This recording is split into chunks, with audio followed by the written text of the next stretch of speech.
위치걸스 연아입니다. 우리 한 주간의 좀 시장을 좀 정리해보고 다음 주 전략까지 세워보는 시간 갖도록 할 텐데 업서브님과 함께 하겠습니다. 안녕하세요. 네, 반갑습니다. 네, 반갑습니다. 아, 드디어 금요일이 왔네요. 네. 지금 방송을 저희 녹화하고 있는 시간이 지금 금요일 마감하고 난 다음에 제가 바로 찾아왔거든요. 그래서 오늘 이번 주에 있었던 한 주간 좀 시장을 좀 정리를 먼저 좀 해보려고 합니다. 일단 반도체주의 강세가 엄청납니다. 와, 정말 반도체주가 정말 핵심 기둥으로서 엔비디아가 지금 시장을 완전 지배하고 있는 그런 상황이거든요. 이번 주에 특히나 시총 1위, 글로벌 시총 1위에 등극하기도 했습니다. 어마무시하죠. 예, 어젯밤에 네. 새벽 사이에 이제 바뀌어서 엔비디아가 사실 어젯밤에도 한 3% 넘게 올라가다가 네, 네. 막판 아니죠. 처음 아초에 강세로 출발해갖고 쭉 차익 실현이 나오는 그런 모습. 그래서 마이크로소프트한테 1등을 뺏겼어요. 그래서 지금 셋이서 애플이 잠깐 1등이었다가 그러니까요. 마이크로소프트 1등이었다가 그러니까 이 엔비디아. 쟁탈전이 지금 엄청 납니다. 지금 맞습니다. 시가총액이 차이가 지금 얼마 낮지 않은 상황이기 때문에 반도체주의 지금 강세가 계속해서 그래도 이어지고 있다라는 게 지금 엄청납니다. 일단 또 SK 하이닉스 계속해서 신고가 경신하고 있죠. 그래서 이제 23만 닉스는 안착을 했고, 막 26만 닉스 목표가였다가 이제 28만 네. 닉스, 뭐 30만 닉스까지 이야기가 나오고 있어요. 그것도 이제 일단 한번 차트 보면서 한번 좋습니다. 얘기를 봐야 될 것 같은데, 네. 지금 이제 수정 주가가 안 되어 있습니다만, 엔비디아가 이제 액면 분할을 했잖아요. 네. 그래서 이전에도 액면 분할을 해서 이렇게 나왔는데, 그럼에도 불구하고, 그러니까 여기서 이렇게 이어서 이렇게 가야 되겠죠? 네. 엄청나게 오른 거죠. 그러니까 여기서도 여기가 요 위로 이렇게 붙어야 되는 거예요. 그랬으니까 이제 이게 그 액면 분할 후에도 올랐던 거죠.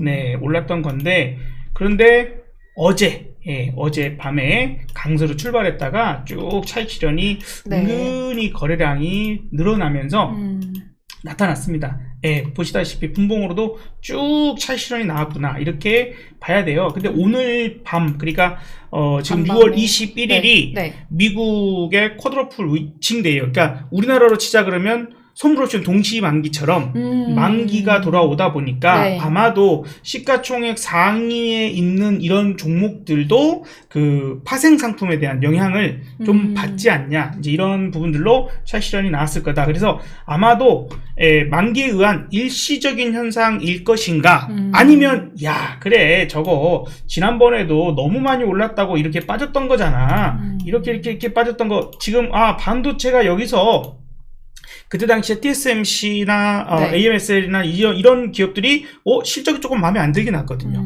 그래서 이제 고점인가 보다라는 그런 분위기가 돌면서 저렇게 하루에 10%까지 밀릴 정도로 나왔었죠. 근데 지금은 그보다 더 많이 올랐잖아요. 그러니까 얼마든지 차익 실현 정도는 나올 수 있을 만한 위치까지 오지 않았는가 하는 부분이 있습니다. 자, 그런데 엔비디아가 저렇게 밀려버렸으니 우리나라의 엔비디아와 연관이 있는 종목들은 또 어떻게 될까요? 그래서 오늘 보니까 또 삼성전자와 SK하이닉스 1%대 지금 밀렸거든요. 네. 그래도 오늘 밀리는 흐름 보였지만 그래도 반도체 강세는 계속 갈 것으로 보이니까. 아니, 지금 보세요. 지금 저게 하이닉스인데 오늘 당연히 3%까지 밀렸다가 기어이 그걸 꾸역꾸역 올려놓고 이제 마무리를 하잖아요. 네. 예, 어떻게든 나 하이닉스 나 안 죽어를 지금 합니다. 이것도 그래서 동시호가에 여기서 갤갤대다가 동시호가 여기 틱 올려놓고 끝난 거예요.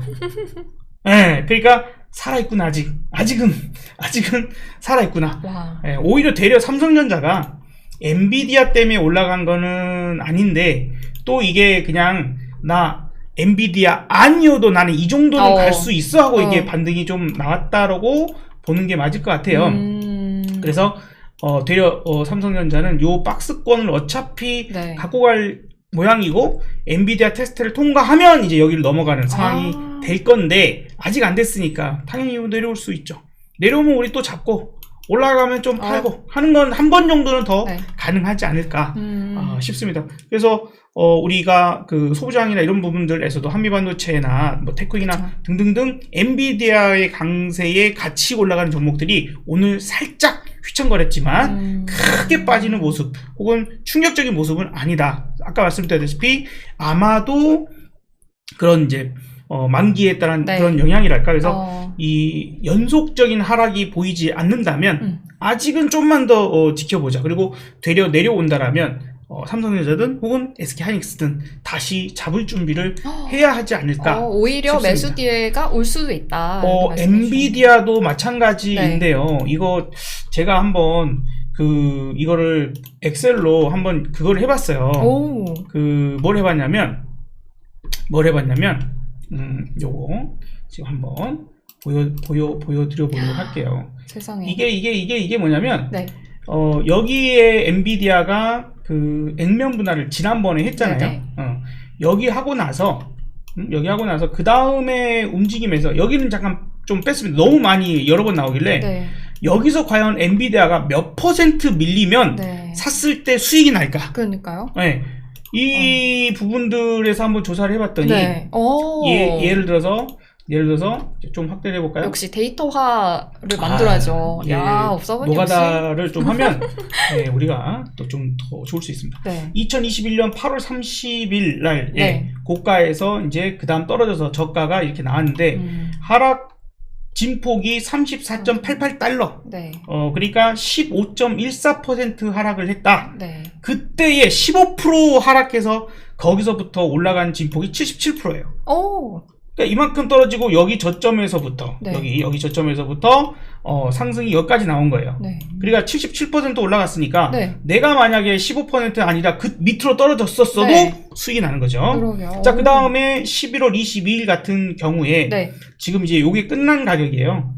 346.47 거기서 이제 떨어졌어. 근데 그때는 15% 이상 19%대까지 떨어졌죠. 19%까지 떨어졌지만 네. 만약에 나는 15%부터 잡았다. 그러면 네. 마이너스 3-4%를 먹었겠죠? 네. 아니 먹은 게 아니라 이제 당했겠죠? 네. 손실이. 그런데 그때 잡았어도 그 저점부터 15%로 올라갔으니 그것도 단 이틀 만에 올라갔으니 그러면 나는 10% 넘는 수익이 났겠죠. 그러네요. 그죠? 그리고 다음 또 이렇게 봤을 때도 마찬가지입니다. 여기서부터 떨어져서 16%가 떨어졌어. 나는 15%대부터 잡았으면 한 2% 정도 손실일 수 있었지만 그 뒤로 3일 만에 14% 올랐으니 네. 또 이것도 수익이죠. 그래서 쭉 해봤어요. 쭉 해봤는데 많이 밀렸을 때 보면 26%. 네. 하지만 올라갈 때 28% 올랐어요. 네. 그 다음은 이렇게 반등 기간이 쭉 나오면서 246%. 네, 24%, 16%. 반등 기간이 길수록. 근데 여기서 이 반등 기간을 어떻게 잡은 거냐면, 네. 중간에 그러니까 중간에 약간 뺐습니다. 잠깐 너무 많아서. 네. 좀 중간에 살짝 요 구간인가 요 구간쯤에 잠깐 뺐는데, 그때를 제외하고, 그러니까 여기에요. 여기 구간 정도를 좀 빼고요. 네. 좀 해봤더니 15% 이상 빠진 때가 거의 없었어요. 네, 15% 이상 빠진 때가 없었어. 15% 이상 빠지지 않아서 그냥 상승을 쭉 이어갔더니 이렇게까지 나오더라 이거예요. 상승이. 이때 흐름이 되게 좋았었구나. 네. 그러면 이제 중요한 게 네.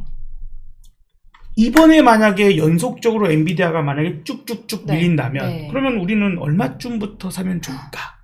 이제 빠지기 시작한 거잖아요. 만약에 그렇죠? 그러면 이걸 한번 해봅시다. 네. 고점이 지금 어딘가 140.76이네요. 네, 그죠? 그러면 140.76이 네. 되겠죠? 그리고 6월 20일 이제 어떻게 될지 몰라요. 네. 한번 해보는 계속 이걸 겁니다. 갱신을 해보는 거예요. 네. 그래서 이제 여기가 프로테지가 이렇게 나오는데 지금 여기다가 같이 넣어야 됩니다. 제가 계산식을 저기다 해서 140.76을 딱 넣었을 때 119.646. 이걸 그 위에 있는 그 여태까지의 그 평균치를 내서 이렇게 계산식을 만드신 거죠? 네, 아니 15% 했을 때. 네, 그러면 딱 15% 빠지잖아요. 그러니까 지금 140.76 기준이라면 네. 140.76 기준이라면 현재부터 119달러까지 떨어졌을 때 120달러를 네. 이탈할 때 네. 엔비디아를 사 들어가면 네. 이때까지 통계적으로는 수익을 먹는다. 120달러를 기억하자. 120달러를 제한했죠. 120달러까지 떨어지면 그냥 잡자. 그때부터 물려도 다시 올라온다. 엔비디아는 자, 선생님이 이렇게 또 데이터화 시켜서 보니까 또 믿음이 확 가네요. 그거 한번 읽어주세요. 본 방송은 그러니까 투자에 대한 가치 판단은 이제 여러분들이 하시는 거 잊지 마시고요. 조언일 뿐입니다. 네. 아무튼 그래서 이런 식으로 분석하는 게 이제 쿼트 식이 이런 것에서부터 시작하는 거예요. 노가다 작업을 좀 필요로 하죠. 네, 지금 월요일에 오늘 이제 밤에 그런 상황을 한번 또 지켜봐야겠네요. 만약에 그래서 최고점입니다. 그래서 만약에 다시 또 올라가서 아까 고점을 넘어갔다 그러면 갱신된 가격부터 15%, 갱신된 가격부터 15% 이렇게 계산해 보시고 엔비디아 한 번은 가져봐야 되지 않겠어요? 저도 지금 매수 기회를 지금 보고 있거든요. 사람들이 보통 그래요. 이렇게 빠질 때는 무서워서 이제 끝인가 봐. 그리고 못 잡아. 저는 이거 이날 잡아야 된다고 막 그랬거든요. 4월 19일 제가 방송한 내용 아마 찾아보시면 있을 건데 해야 돼. 강조를 정말 많이 했습니다. 근데 아무래도 지금 전 세계 지금 GPU 시장을 꽉 잡고 있는 엔비디아이기 때문에 좀 쉽게 그렇게 무너지진 않을 것 같거든요. 그래서 여러분들 좀 지켜보시면서 엔비디아뿐만이 아니라 우리나라 시장의 이제 그런 반도체주 지금 상승폭이 엄청나고 지금 거의 대형주 위주로 가고 있는 추세잖아요. 계속해서 바라봐 주시면 좋을 것 같습니다. SK 하이닉스도 근데 지금 30만 닉스까지도 목표가 바라보고 나오더라고요. 그렇게 리포트들이 나오는데 이게 가능성은 있다. 물론 이제 올해 안에 달성될지는 모르겠지만 아마도 엔비디아를 생각해 볼 때는 지금 이제 우리가 4차 산업혁명은 이제 시작이라고 봐야 되잖아요. 그러니까 AI 산업이 이제 초창기 산업이지 숙성된 산업이 아니거든요. 그렇죠. 그러니까 우리가 SM이라는 그 주식이 엔터주로서 그런 경우들이 있어요. 자, 여러분들 저 카메라 설정이 잘못돼서 그렇지 우리 연하님이 훨씬 작으세요. 진짜 거대하게 나오네요. 네, 작으세요. 훨씬 실물은 훨씬 작습니다. 얼굴도 훨씬 저보다 훨씬 작으세요. 자, 아무튼 이쁜 얼굴이 원래 부각이 돼야 되니까. 자, 옛날에는 그냥 가수들이요. 저작권이다 뭐다 이런 것들 보호 못 받고 그 다음에 이제 주로 그 나이트클럽이나 이런 행사를 뛰면서도 또 돈을 많이 벌기도 했었는데 그때는 이제 만약에 행사를 저기 어디 전라도를 갔다 그러면 이제 뭐 광주, 목포 이런 데서도 했을 거 아닙니까? 그러면 이제 그거를 행사비를 500만 원, 1000만 원 받아야 되잖아요. 갑자기 등치 큰 아저씨들 와가지고 아따 이 그림이 이것이 500짜리요. 이거 하나 갖고 가. 아니면은 이제 막 화투 그림 있죠. 화투 그림. 그런 거 들고 가라 그러고. 그냥 농담스럽게 하는 말이지만 옛날에는 그런 보호를 많이 못 받았던 시절이죠. 근데 저도 지금 아나운서다 보니까 행사 많이 다니잖아요. 근데 진짜 선배님들 말씀 들어보면은 그렇게 그냥 두시는 경우들이 있었다고 하더라고요. 이거 나 이거 차고 있는 저 팔찌 금팔찌. 왔다 24K 이거 순금기. 근데 금이면 오히려 좋은 거 아닌가 또? 가짜인 거죠. 도금 주고는 막 근데 무서우니까 그쵸. 여자분들은 이제 족복 아저씨가 그렇게 오면 무섭잖아요. 그러니까 시대가 있었죠. 그런 시절들이 있었던 거죠. 그래서 제가 원래 이렇게 좀 더 큽니다. 그래서 그런 시절들에서 이제 이걸 SM이라고 하는 기업이 산업화를 본격화 시켜놨다는 거죠. 그 심지어 자기네들만 잘 살겠다가 아니라 지금 뭐 JYP나 뭐나 같이 어떤 노하우 공유도 하고 상당히 그분이 잘 해놓은 것 같아요. 그래서 산업 자체가 지금도 성장을 하고 있잖아요. 네네. 그러니까 그 주식이 그때 당시에 700원에서 7만원까지 100배로 올라가 놓고도 다시 눌렀다가 또 한 번 올라가서 16만원까지 또 한 번 또 올라가잖아요. 그러니까 이런 식의 산업의 흐름을 크게 놓고 보아야 된다는 얘기를 드리고 싶은 거예요. 그래서 SM이 지금 SM 주식인데 이렇게 갔습니다. 여기서 700원이었어요. 여기까지 올라가게 7만원이었거든요. 다시 이렇게 조정받아갖고 16만원까지 가잖아요.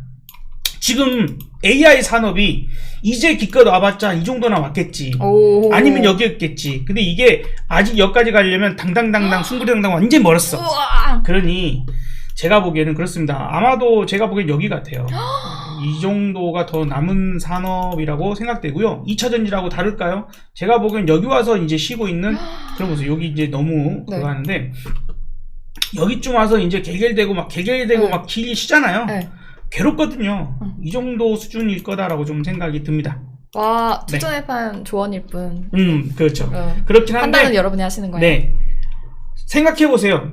지금 그래서 어쩔 수 없이 지금 발전을 못하고 있어요. 왜? 전력 사용이 너무 많이 필요한데 그 전력 사용을 원활하게 지금 못하잖아요. 심지어 그래서 에콰도르인가요? 에콰도르는 지금 20년 만에 대규모 전국적 정전이 일어났어요. 그리고 이제 베트남에서는 그 폭스콘에 너네 전기 사용 30% 줄여! 라고 공고를 했어요. 정부에서. 대만에서도 지금 갑자기 그 산업단지에서 정전이 부분적으로 일어나고 근데 거기가 엔비디아 자회사를 비롯해서 중요 기업들이 다 몰려있거든요. 어머. 이런 일들이 일어나고 있으니 산업이 원활하게 마음껏 전기 쓰면서 발전을 지금 못하고 있고 그래서 계속해서 전력, 전선, 구리 이것들이 오늘 또 갔잖아요. 오늘 또 갔어요. 오늘 엄청 났죠. 또 마찬가지입니다. 구리 가격이 떨어질 리가 없어요. 계속 또 올라갈 수밖에 없고 이거는 어느 특정 국가의 상황이 아니라 전 세계적 현상입니다. 아프리카나 이런 데를 제외하면. 그래서 우리가 좀 후진국적인 부분들을 생각을 제외하면은 선진국이든 중진국이든 이미 전력 설비를 진행한 지가 오래되다 보니까 그거에 대한 교체만 하더라도 상당히 많이 필요로 하는데 거기다 증설까지 해야 된다는 얘기죠. 인디 쪽에서 지금 그런 얘기가 나왔지 않습니까? 41조 원 송전 우리 좀 MOU 체결이 돼서 강요할 수 있는 건 아니지만 그래도 좋은 소식이 나올 수도 있는 가능성이 있으니까 좀 잘 됐으면 좋겠고요. 멀었다 아직도. 그러니까 이제 반도체주, 전력 전선 구리주 관련해서 아직은 좀 더 갈 가능성이 엄청나게 많이 남아있다라고 말씀해 주셨습니다. 오늘 또 다시 이렇게 또 신고가 내고 또 가는 거예요. 그래서 끝나지 않았어.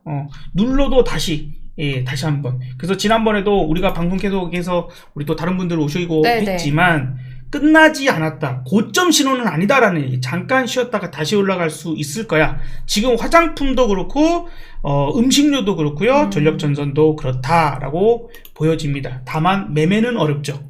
단기 위주로 매매를 해야만 이렇게 그날 먹고 나오고 해야 되는 그런 구간이 좀 생겨버려요. 가만히 들고 있으면 수익 났다가도 물려버릴 수 있는 사항들이 있으니 물론 잘 고르면 신고가 되고 올라가는 종목 잘 고르면 문제 없겠죠. 요즘에 진짜 테마 선정도 중요한데 종목 선정이 굉장히 중요한 것 같아요. 약간 같은 테마 안에서도 가는 종목들은 가고 좀 쉬어가는 종목들은 확 쉬고 또 약간 이렇게 비니빈 부이프처럼 이렇게 가는 것 같아서 잘 선택해 보시면 좋을 것 같습니다. 이런 선택은 또 업사부님과 함께 하시면 더 종목이 또 원활하게 또 포트폴리오가 화려해질 수 있으니까 참고해 주시고요. 그러면 이렇게 반도체주 뭐 이런 것들도 알아봤는데 바이오주 쪽으로도 오늘이나 어제부터 조금씩 올라가고 있는 추세인 것 같아요. 요즘 알테오젠이 가장 대장스럽게 움직이죠. 그리고 또 뭐 치사율 30%의 전염병 내지는 이제 100일에 이런 거가 지금 갑자기 또 유행한다고 해서 지금 또 뭐 국제약품이랄지 몇몇 종목들이 움직임이 조금씩 나타나고 있습니다. 그런 이슈가 있을 때마다 이렇게 한 번씩 튀고 또 최근에도 이렇게 움직이고 있는데 사실 바이오는요. 이렇게 기억하시면 좋을 것 같아요. 개별적 그 호재가 있을 때 그 종목이 조금 급등을 하는 경우들이 있고 두 번째는 알테오젠 지금 2위까지 올라오게 된 가격처럼. 시가총액 무섭습니다. 그런 경우가 있고 그 다음에 두 번째는 금리 인하의 그래서 우리가 빅테크 기업이나 바이오 제약 이쪽은요 돈이 많이 필요로 하잖아요. 돈을 쉽게 구할 수 있어야 그 기업들이 그렇게 돈을 땡겨다가 뭘 할 수 있고 그래서 주가도 그때 많이 올라갈 수 있거든요. 그래서 금리가 고금리이거나 돈을 시중에서 구하기가 어려워지는 시기에서는 지금 이제 빅테크도 마찬가지지만 제약바이오가 정말 어렵습니다. 상당히 많이 어렵고요. 그리고 이제 세 번째 그러니까 금리 인하 기대감이나 이런 것들이 잘 나올 때에 제약바이오가 큰 움직임 잠깐 하루 이틀 올라가고 끝나는 게 아니라 그런 부분이 있고 그 다음에 대세 상승의 끝자락일 때 제약바이오가 일제히 가는 경우가 있습니다. 예를 들어서 지금 여기 2017년도에 그랬거든요. 2017년도가 상승의 마지막 해죠. 어떻게 보면은 이때 조금 좀 여러 가지 우리나라가 좀 일이 있어서 여러 가지 일이 있어가지고 올라갔어야 되는데 못 가고 그랬어요. 네. 사실은 2013년도 여기 저점이야 했고 네. 그 다음에 이게 쭉쭉쭉쭉 해서 파동을 만들고 이렇게 올라갔어야 되는데 올라가다가 여기서 세월호 침몰, 요 올라가다가 메르스 창궐 침몰, 요 올라가다가 국정농단 침몰, 이런 일들을 당하면서 마지막에 한꺼번에 올랐는데 이때에 이제 게임주와 함께 제약바이오가 상당히 많이 올랐어요. 그래서 저는 이렇게 좀 말씀드리고 싶어요. 대세 상승의 마지막 1년 정도 내지는 마지막 8개월 정도가 제약주까지도 다 끌어당긴 진짜 끝까지 안 움직이는 종목들이 마지막까지 올라갈 때가 그 시기거든요. 다 오를 게 다 올라서 이제 더 이상 오를 게 없어. 그러면 그때 정말 여러분 계좌에 마이너스 50%, 60%, 70%인 그 종목들이 움직입니다. 그러면 여러분들은 그 종목이 만약에 1년, 2년, 3년, 4년 지나도 안 오르다가 갑자기 이 종목들이 바닥 대비해서 2배, 3배 오른다. 아, 시장은 끝물이 다가오고 있구나. 그렇게 생각하시면 돼요. 마지막 때. 네네. 그래서 그럼 지금은 약간 지금 반도체주 위주로 많이 올라가고 있으니까 다른 종목들이 더 올라가기를 조금 바라야 되는 걸까요? 저는 이 대상승이 이 10년, 20년 주기가 있어요. 10년과 20년 주기가 있는데 보통은 7로 끝나는 해에 마무리되는 경우가 많습니다. 아까 2017년. 네. 그래요? 그 다음에 이제 2007년. 2007년. 그때 이제 우리가 서프라임 사태 직후. 그리고 2008년도에 폭락했잖아요. 이제 뭐 예를 들어서 이제 그런 식으로 그 법칙들이 좀 있어요. 법칙들이 있거든요. 그래서 아마도 여기도 이제 1997년 폭락했죠. 7년, 8년 이럴 때 이제 그런 그 법칙들이 있습니다. 다음번에 한번 제가 자료를 그 준비를 해놔 볼게요. 제가 준비한 자료가 있긴 하거든요. 만들어 놓은 자료가 있는데 역시 데이터와 네, 그거 정말 중요하다고 생각을 해요. 우리가 어차피 주식은 또 확률 싸움이기도 하거든요. 확률 싸움. 그래서 내가 이 차트도 이 패턴이 나왔을 때 들어가면 얼마의 성공 확률이 있는가 이런 것들 가지고 이제 덤벼들여야지. 무턱대고 좋아 보여서 눈이 맑아 보여서 이러면 안 되잖아. 그러니까 추세 파악을 진짜 잘하는 게 중요한 것 같습니다. 네, 그래서 아마도 지금이 2024년이잖아요.